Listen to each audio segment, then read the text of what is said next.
Salut à tous chers fans d'histoire, aujourd'hui nouvelle vidéo sur la série de la Première Guerre mondiale. Pour ceux qui veulent être avertis des prochaines vidéos, n'hésitez pas à vous abonner à ma chaîne et activer la cloche pour être prévenu des sorties de vidéos. N'oubliez pas de liker la vidéo si elle vous a plu et de commenter si vous avez des questions. Sans plus attendre, nous allons parler des différentes décisions et actions décidées par les pays en guerre après que vous ayez visionné l'intro.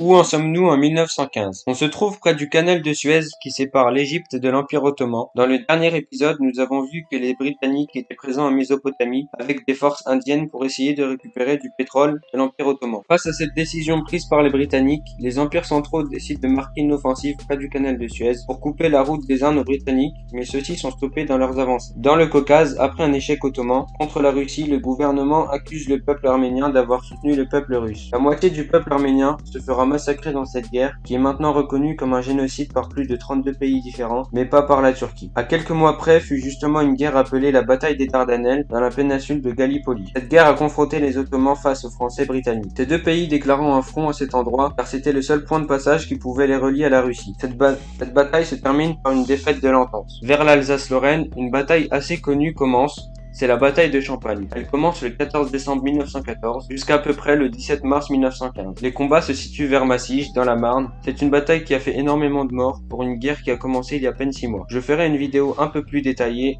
dédiée à cette guerre dans le futur. Le bilan de cette guerre est assez lourd, mais continue dans la zone de Rethel. Pour les Français, Britanniques et Belges, on compte un peu plus d'1 million de morts, dont une majorité française. Du côté allemand, environ 67 000 blessés, tués ou disparus au combat. Donc pour une bataille de 4 mois, c'est des pertes colossales. On continue. À partir d'avril jusqu'au mois de mai environ, on peut constater de nouveaux arrivants en guerre. Dans sa guerre sous-marine, l'Allemagne coule le navire britannique Lusitania. Ce drame fait 1200 civils victimes, dont 128 Américains. À ce moment, les États-Unis normalement neutres haussent le ton. L'Allemagne, ayant conscience que c'est une puissance mondiale, décide de freiner un peu les guerres sous-marines. L'Italie, après avoir eu sa part dans la négociation de l'annexion du territoire autour de la mer Adriatique, décide enfin d'entrer en guerre car a un objectif, celui d'agrandir son pays. L'Italie décide de déclarer la guerre à l'Autriche-Hongrie et lance une offensive près du fleuve Isonzo. Sur les frontières russes, ces derniers réussissent à stopper leur retraite et arrivent à stabiliser le front. En octobre 1915, la Bulgarie, qui souhaite récupérer des territoires balkaniques, conclut un traité avec les empires centraux et se joint à eux. Tous ensemble, ils envahissent la Serbie et en réaction, ils forcent la neutralité de la Grèce en débarquant à Salonique. Des renforts de l'entente, tels que les Britanniques et Français, viennent à la rescousse comme ils étaient proches de ce conflit en provenance de la bataille des Dardanelles qui a été un échec total. Mais pour l'armée serbe, il est trop tard car ils sont débordés et sont obligés de fuir via l'Albanie. Les troupes serbes sont débarquées sur l'île de